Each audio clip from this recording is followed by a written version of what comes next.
Hola, el sionismo está desesperado, se sabe pataleando porque su muerte ya es muy próxima, o por lo menos el sionismo como parte del gobierno de Israel. Las últimas informaciones han amenazado con empezar a asesinar a personas de la Autoridad Nacional Palestina en el caso de que se lleven a cabo las órdenes de aprehensión. Bueno, ni siquiera que se lleven a cabo, simplemente que se emitan las órdenes de aprehensión de la Corte Internacional de Justicia en contra de Benjamín Netanyahu y otros criminales, otros genocidas. Y por este peligro, ¿qué va a pasar en México? Bueno, en Estados Unidos han acudido a la policía para desalojar los plantones. En México no necesitan hacerlo porque tienen un instrumento más poderoso y más efectivo que los uniformados del SWAT. Aquí tienen a los halcones, manejan a los porros en las universidades y este jueves 2 de mayo se va a iniciar un campamento ya muy en serio en las islas de Ciudad Universitaria, pero no en cualquier parte de las islas, sino exactamente en la rectoría. ¿Y por qué en la rectoría? Porque desde un principio más de 860 académicos de distintas universidades se pusieron de acuerdo para hacer un freno al sionismo. Por cierto, que en estos grupos destacan muchísimo los catedráticos de origen judío. ¿Y qué le pidieron al rector?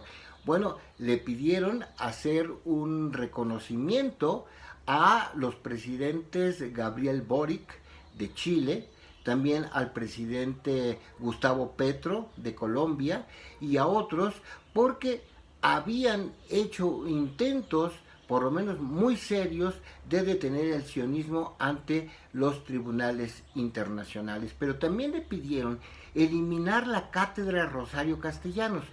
Usted recordará, y si no, aquí estoy para comentárselo, Rosario Castellanos fue una escritora mexicana, precursora del feminismo en la literatura, que falleció en Israel a consecuencia de un accidente, se metió a bañar, una lámpara hizo un cortocircuito y se electrocutó. Bueno, entonces Rosario Castellanos ha sido un símbolo que, pues de las relaciones académicas México e Israel, y hay una cátedra. Pero estos académicos por Palestina dijeron, no, no más, no queremos saber nada de Israel, retiren esa cátedra. Y también retiren todas las becas que nos puedan estar proporcionando los israelíes, estudiantes mexicanos, no vendamos nuestra dignidad. Pero el rector no hizo caso y por ahí todavía salió un consejero universitario a defender el sionismo, el colmo de los colmos. Bien, vamos a hacer una breve recapitulación de lo que hemos hablado en este programa. En esta cuarta emisión vamos a hacer un recuento.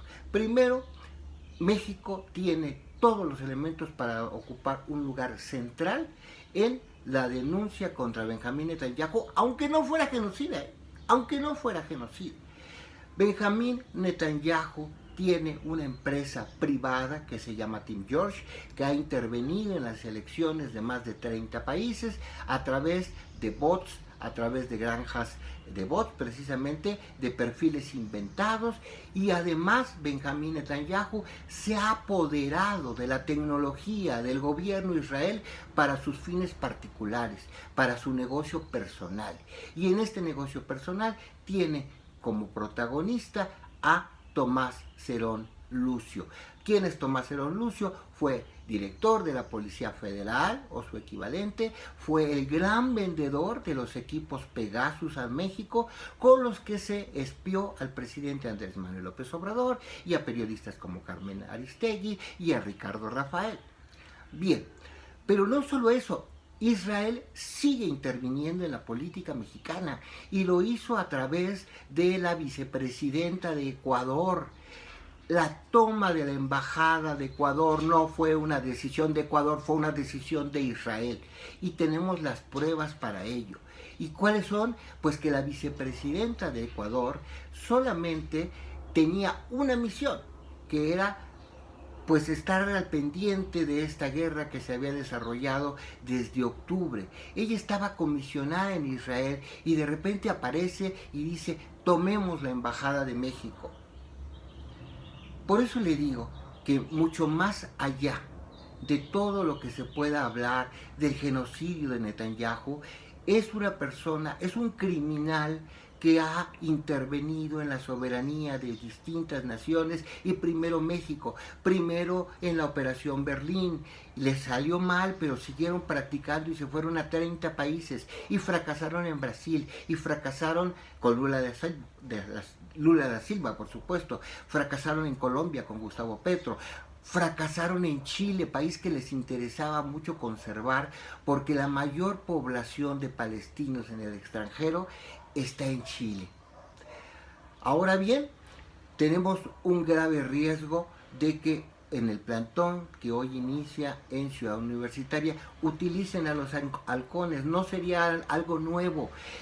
Los sionistas han tenido halcones en la universidad todo el tiempo y uno de los primeros a los que contrató se llama Alfredo Jalife Rame Barrios, porque el apellido materno siempre lo niega. Sí, el señor tiene una cédula profesional y sí, el señor tiene una licenciatura en medicina, pero se la regalaron, porque nadie sabe en dónde Alfredo Jalife presentó su tesis, de qué se trató, cuáles fueron sus sinodales, cuáles fueron sus médicos, y le puedo decir, dándole toda mi palabra, que Alfredo Jalife ha sido un instrumento y un halcón del sionismo durante más de 40 años, dando clases de posgrado sin tener las credenciales necesarias. De ahí fue llamado por la Embajada de Israel para crear redes sociales en donde hablara mal de Israel, para atraer a posibles terroristas y de esta manera evitar atentados como el que ocurrió en Argentina, en la AMIA. Concluyo y espero que este mensaje llegue y usted me ayude a difundirlo. Más allá del genocida Benjamín Netanyahu está un criminal, un delincuente que ha utilizado el terror para apoderarse de los impuestos y construirse un búnker. Y después de construirse un búnker, se construyó una empresa. Esa empresa se llama Team George.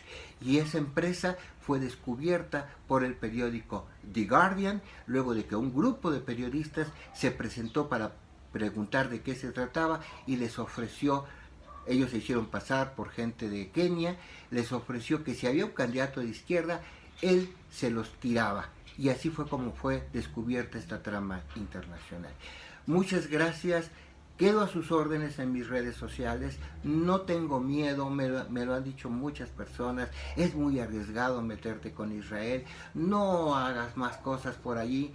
Mis redes son en ex, @RamsesAnsira, @periodistinf, periodistas de investigación, en Twitter, en la plataforma TikTok es algo muy similar. Y lo que ha ocurrido no tiene nombre en la historia de la humanidad. Jamás había habido una guerra destinada a asesinar a los niños como la que ahora ocurre. Hay más de 40,000 muertos en bombardeos y de estos, más de la mitad son menores de 18 años, muchos de ellos asesinados en sus cunas, muchos de ellos asesinados en sus camas. Y luego están 130 periodistas, están más de 130 activistas de la Organización de las Naciones Unidas, y esto terrible, están 7 personas de la organización Kitchen que lo único que querían era llevar comida. Ayúdenme a difundir este mensaje. Es importante, y es importante porque México tiene un papel más importante aún que los Estados Unidos, que Alemania, para acabar con este criminal en donde debe estar, en una corte internacional como ocurrió en los juicios de Nuremberg. Muchas gracias.